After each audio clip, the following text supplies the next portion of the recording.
Oh my goodness, an early access update, new train stations, and of course, new mega projects. So sit tight and get ready, cause things are going crazy. Hello everyone, I'm Kibitz and welcome back to Satisfactory. Satisfactory early access, yes. After many weeks, we are out of experimental and into the early access version of the game, because guess what, past Kibs? The Steam release has been announced for June 8th. Ooh boy. So everybody is gonna be able to play. There's gonna be crossplay for multiplayer. There's probably gonna be actually, I think that's all that's been announced with it. It's just gonna be on Steam. Are you guys gonna buy it on Steam? Let me know in the comments below. I know I am. Ooh, and then early access. Oh my gosh. When was the last time early access was updated? I don't even know. Oh. And early access was updated. My mods, my pants, my concrete, my what? My cable? Oh, hold up here. I was just thinking they're moving experimental over to early access, but no, there's an update in here too. Spicy, spicy. Okay, well, let's see what the heck is going on here. Concrete is being updated. I like the new look. Cable looks better too. Is anything else being changed? No? Huh. I don't know. I'll keep an eye out and mention it to you guys if something does get changed. But yeah, the mods we're using are all kaput. Yep, no rocket launcher, no blap blap. But luckily, our pants remain the same. So let's grab pants, let's grab a jetpack. Ugh. And we'll have to switch between the different items all the time again. Oh boy, I missed that. Oh, and actually, we gotta check on our rocket production. I just wanna make sure that nothing's broken or corrupted or something like that, because when an update happens and you use mods, stuff can get real spooky. But no, we're good there. And yep, this is just empty. Okay, nothing's wrong. All is good in the world. Oh, bud. So we got things to do then. First up, we gotta go through ImKibitz, because we gotta go on a trip over to the great city of Petropolis. Like petrol, except Petropolis, like petrol metropolis, huh? It's pretty good, eh? Pretty good name. Yeah, I asked you guys last time in the comments what we should name it, and there are so many good suggestions. It's between Petropolis and elasticity. You get it? Elastic city, elasticity.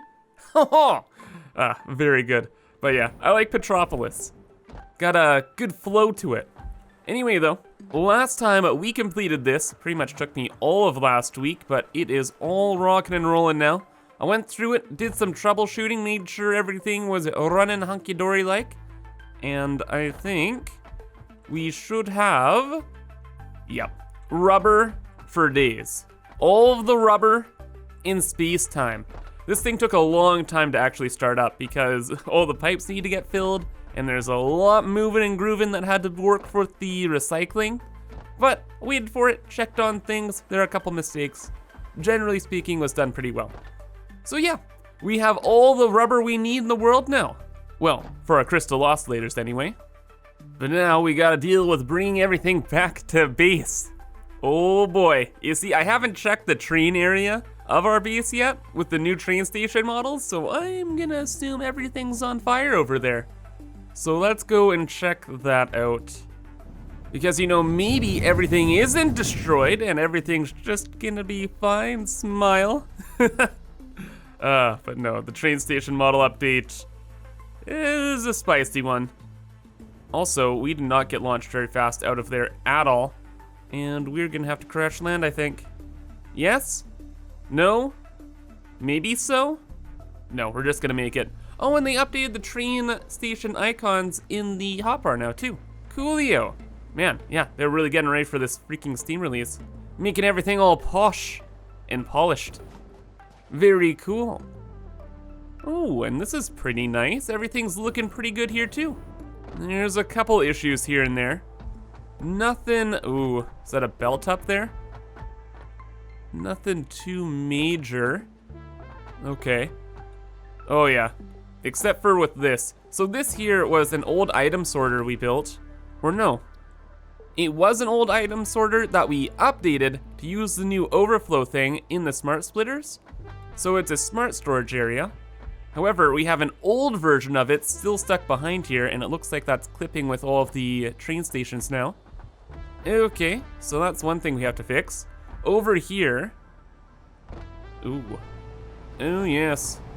So this train line now clips with that station. That's okay, because we can push all of this back, and it should be fine.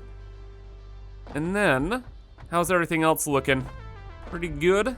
Trains all looking happy? You, buddy, going to your station? Do the fluid trains unload differently? Probably, maybe. Let's find out. God, it's so weird to not have the jetpack all the time. I'm gonna have to get used to not having the exosuit. Very sad. Oh, but there are ladders here. Yo. Convenient. For peasants like me. Okay. Oh, there's little hook things on this. Dude, that's sick. Okay. That's such a good idea. Is that what they do in real life for fluids? No, they probably just drain the fluid. That makes a lot more sense. All right, and then they just do nothing. Oh, I think there's a different animation for if the train station is full or not. I assume it's full here. And Mr. Bean, I know the new train stations are cool, friend, but it's kind of dangerous out here, man. Okay. You know what? You do you, Bean. You do you. Anyway, though, for the rest of the train station, things should be fine. I spaced things out, like, pretty dang well here. Like, there's a lot of space left between each station here for the tracks to go through. So yeah, all is well. But most importantly, they didn't increase the height of the train stations, so these aren't clipping into the roof. I was super scared of that. That was probably like the nightmare scenario if that happened. But we were spared. Oh, and I never noticed that. There's an icon on the side for solids and liquids. Yo, that's pretty neat. Anyway though, I guess our first task here is to move the devastation over to the right a little bit, and then we'll go and get the rubber and bring it back to base and figure out what the heck to do from there, brother. Right on, so that wasn't too bad. And also, I know I'm gonna get a million comments. Kibitz, why don't you just go to the left? Pretty much, these guys, they're too thick. Can't put a train track through here. I know, it looks like you can, but you cannot. So that's why I had to move this over. And again, wasn't too bad. Anyway, we gotta do some shopping now, and we gotta find some free train stations for the rubber. So how many do we have free? Well, hydration station in. So how this train station works, it's been a while. We have 2 stations with 9 containers in them in a row. So like 1 train, 9 containers, and that doubled up. So this one seems free. That seems like a problem I'm gonna ignore. And the one behind, is that free? Whoop. Looking pretty free. All right, good. So these are gonna be the train stations then for the rubber. And then we're just gonna change the names then and build a couple trains to move and groove. And there goes traino number 2. So with the 2 trains, our throughput should be pretty dang good. I may have to mess with the timing a bit. This train's only over there. This train's leaving from here now. So the reason we have the 2 trains, ooh yeah, is to help with the throughput here, since we're moving so many different items. So you know what we have to do? We have to stop that train we just sent out. You're gonna stop for just a couple minutes here. We're gonna wait for this train to probably get to about here, and then we'll send the next train out. And that way, that gives Petropolis some time to stack up some more rubber in there, and the throughput of the entire system can be pretty decent, which is the whole point of having the 2 trains. And now all the throughput issues should be good until our system fills up and the timings get ruined. But we will be okay for now. This allows us to get to the next stage of the project where we bring all this rubber downstairs and organize it up a spine to go way up to the top of our base where we can do our crystal oscillator production. Oh boy, it's happening. we can get to work on the actual crystal oscillator production line. Because we have all the oil, all the copper, all the Caterium we need to make this thing work. And the Petropolis area actually makes more rubber than we need. So we have, like, according to my notes here, about 700 extra rubber per minute coming from there. So that's sweet.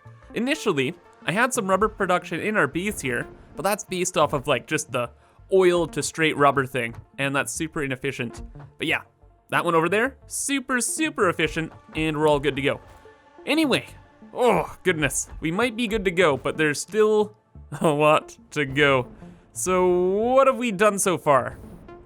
Nothing. Great. All right, we have some copper ingot production here. Yes, we're producing a bunch of copper ingots because we need a lot of Quickwire. Let's see, what's the big shebang? Yeah, we're going with this alternate recipe. So we need Quickwire and copper sheets to make the AI limiters. We just got all the rubber. And finally, we needed all the quartz, which we have processed, oh gosh, a while ago. But yeah, we pretty much have everything now. Yeah, it's just the AI limiters we have to make. And then we bring it all together, brother. And then what's the deal with Quickwire? We're using this recipe here that uses 1 Caterium and 5 copper ingots to make 12. Because it like doubles the usefulness of the Caterium. And Caterium's one of those really important resources in the game. So we want to be as efficient as possible. Of course, oh, we're gonna have to use assemblers for this. Ah, the fun part, I see. That's okay though. And then how many assemblers do we need for this? Let me, again, check my notes. Oh, cool, 59. That seems like a lot, but also not really, question mark? I don't know. Anyway, as for how, yeah, it's not, it could have been worse. We have a lot of space up here, because, you know, we have, like, up to space to work now, because we're on top of our tower, and it's been a while, so super quick, how things are organized is this floor down here is a warehousing floor, just to move stuff from the first part of our base to this next part of our base. We're gonna have a inner base spine going through here, so just conveyor walls going up all the way through here until infinity, and then we're trying to keep the design a little bit different. So we're trying to have the machines on the outside of the base. So we don't have windows, we're not gonna have many hypertubes up here. Mainly, we want the machines to be the decoration, because we're not gonna continue with the basic pattern we've been doing before. Now, if I could fly, or I had faster legs, I could show you this in a heartbeat, but instead we have to run now. Anyway, here's a good example. We have the foundries that make all of the copper ingots just facing outward. So when we're far away, we look up, we see this like pocket of machinery, and it looks kind of neat. We're still keeping with the pillars here, just to make it blend in with the bottom part of the base. And then, yeah, these guys will be all the decoration. We'll have belts, we'll have machines, and it'll be pretty cool. The only thing is we have a bit of dead space right now, because right next to this transitionary like arches, we can't really have anything facing outward. I don't want to detract from the view of these arches from afar. Like, we want these to stand out because they look freaking cool. So down here, we're just keeping everything inside. Yeah, but this is pretty tall, so we have to leave quite a bit of space, meaning this is all kind of decorative-less dead space? Sure, we're making words now. So we don't need to worry about any decorating. And that means I think we're just gonna go ahead and fill in this wall. We might add in like tiny bits of detail, by the way, on it, but it's not gonna be like a huge focus. Oh, you know what? Speaking of decorating, we can do interior decorating. So I don't know like the whole plan, but I was thinking we could just have the assemblers on a raised platform and do something from there? Again, I don't know what. I just thought we could try something. Or we can panic because we actually cannot fit even half the assemblers here. Okay, that was quite unexpected. I guess one of the problems is, as we've moved up to the next floor here, our workspace is kind of shrunk down because the top part is gonna be skinnier than the bottom part. Sure that. kind of sucks. And 59 divided by 2 equals kaput. Maybe we just make 60, so we can make this an even pattern at the very least? Sure. Still doesn't explain what we're gonna do now here. This is kind of like my Hail Mary, why not go for it kind of thing. I don't count stuff out. I think, yeah, that should work. But now it doesn't work. But now how else can we lay this out? Aha! Here's what we do. The old tried and true. Go taller. Obviously. So now, we don't actually have enough assemblers here. I think we have about 54. So we're just going to power shard a few and call it a day. Because now that we're at this stage, we're just gonna be using the overflow method to like overflow all of the copper ore and all of the caterium. It should work out. Now we just have to figure out how to overflow things. Yeah, it'll look cool, but design-wise, this is kind of a bit of a hindrance having things on a different level. Well, let's think how we break things down first. Okay, yeah, so with 27 assemblers on one floor, that means that we can divide this into 3 pretty easily, and we have the top floor too. So I'm thinking we can go to every group of 6 assemblers and do some kind of wacky splitter merger kind of nonsense to it. Right on, so now we have a creepy Medusa thing, and we have to work around that to get in another Medusa thing for the other material. Okay, now things get a little bit more complicated. Okay, you know what? This looks really cool. I think we'll try and use this in another design, but right here, no, brother. We have 3 tiles and this Medusa thing is too crazy cool looking. So sorry, bud. We're gonna have to do something a little bit more simple, a little bit more space efficient. All right, well, it ain't no Medusa, but oh man, it may as well be. So, yeah, this is hard to explain. Pretty much everything starts from these 4 splitters and goes to everything. I stacked up 4 splitters back here, just like so, and deleted the bottom 2, so we could get 2 splitters in the sky here. And we needed these guys in the sky, so that we can have these guys have belts that go to this lane here. And this is gonna be like the main bus loading lane. So like most of the copper ore and like just the caterium will be coming through here. And then it will go through this, that will sort it into all of the machines. Aha. Clearly, I've tried a few designs here and I've missed a few things, like that, there we go. But this does work, splits everything into 3, goes to the 2 floors, and that deals with 6 of these. So now we just have to do that, you know, a handful more times, and everything can be loaded in. However, I'm wondering, oh, that's what I was looking for, brother. Oh my gosh, this is gonna look so good, dude. So not only will we have all the belts going everywhere, but we'll be able to have a walkway going through the entire system. This is gonna be magical. There's gonna be stuff there, stuff over there. We can watch all the machines down there. And just that. All right, just have to do that a million more times. Then we can actually hook up the items here. And then we'll have Quickwire for days. Oh, wait. Not Quickwire, sorry. No way they fixed it, right? Nope. Unlimited fused Quickwire for days. Thank you very much.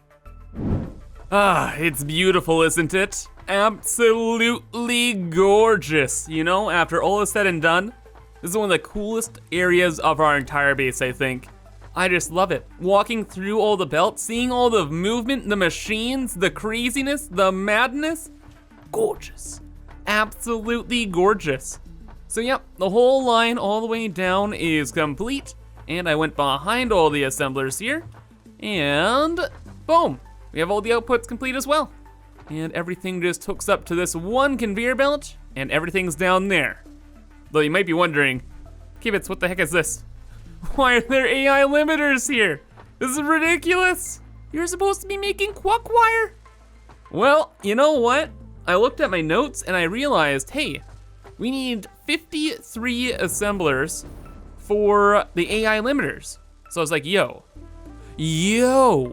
why don't we just make the AI limiters with this cool system here?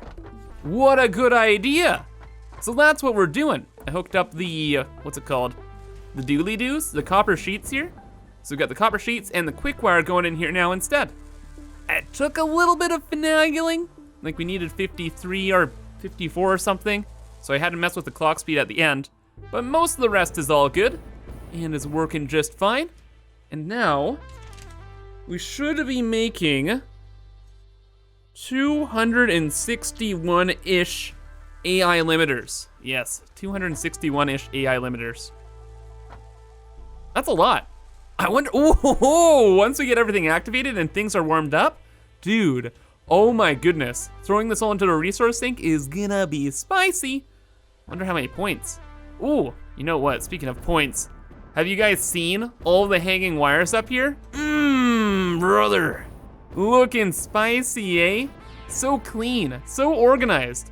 Who would have thought that beginning this whole little journey here, that just putting the assemblers on top of a little raised platform would be so effective in making things so much more cool. Like, man, just a little change. And you know what? You think these assemblers are cool? Oh boy.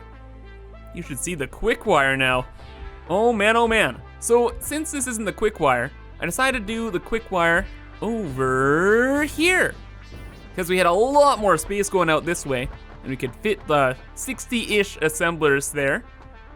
And yeah, we got 3 rows of 20. Whoa, it's just beautiful.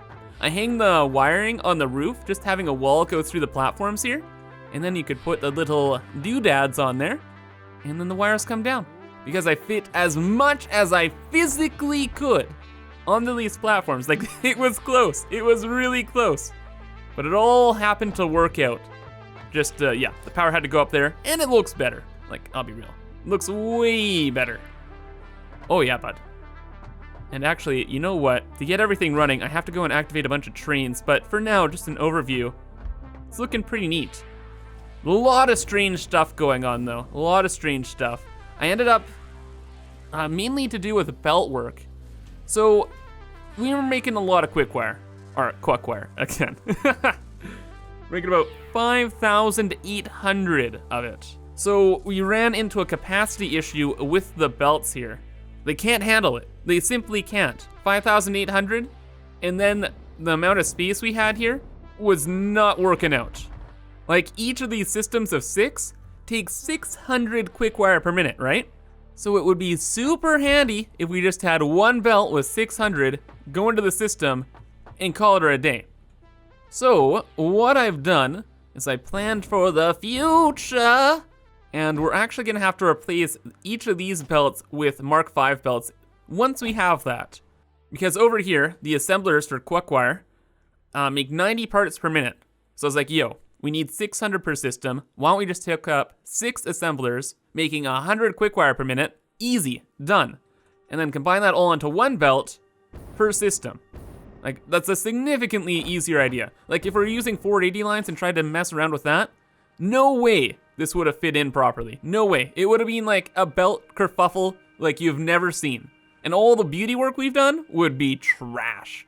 Absolutely trashed. So yeah, the belts will be overloaded once everything's like said and done. So we're going to have to upgrade all of them. That's okay. We're gonna be getting Mark V belts soon.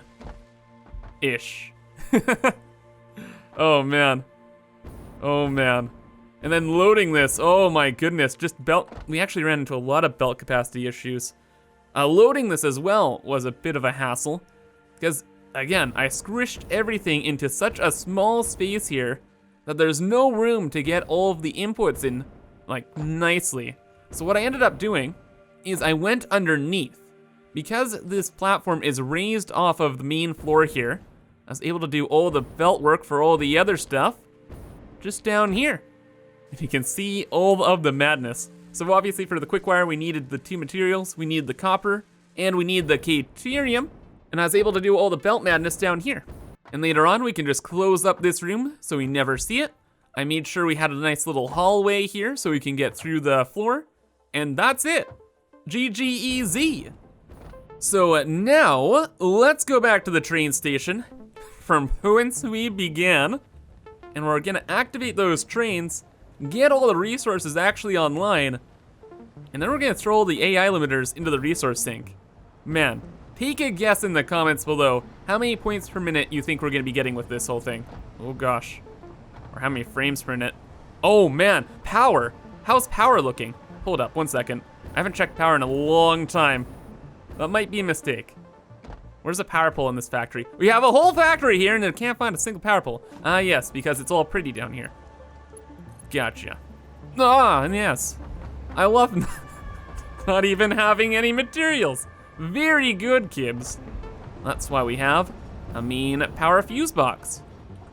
All right, so we're using about 10,000 megawatts per minute. To make the AI limiter stuff work, yeah, we're gonna have to activate pretty much everything. Oh boy, we might actually blow the entire fuse box. Okay, well, YOLO, let's give it a shot. It's not like we can have it turned off forever. So trains come back to life. Frames, it was nice having you. Let's see this puppy in action. Also trucks, break time is over. It is time to get back to work. Godspeed. Please don't fly into my face while I'm around here. Be calm. Okay, yeah. Calm for all of 1 second. All right, do it. Who's the winner? Who is the champion? Who is the mightiest truck? Oh.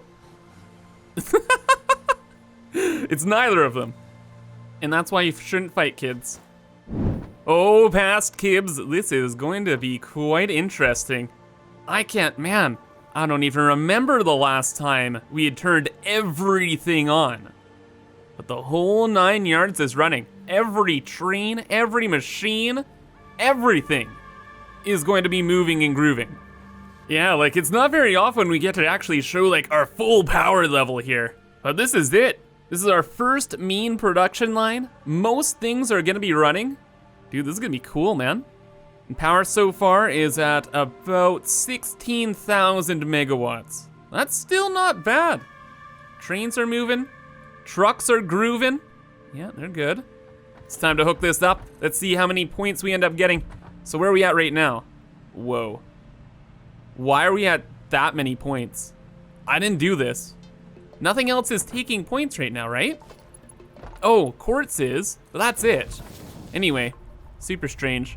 71,700, 31 coupons. Now where are we going? Are you gonna update? Hello, hello. Well, let's just look at this. It's going down by about 9,000 points per minute. Oh, there's the spike. So what's that mean? Ah, 235,000 points per minute. Yes. That's a bit of a bump. It's a nice little bump. Healthy bump. Before we turned everything on, we're at like 2,250. And then, what? How is that possible? 512? Oh my God, it doubled. 512 points per minute.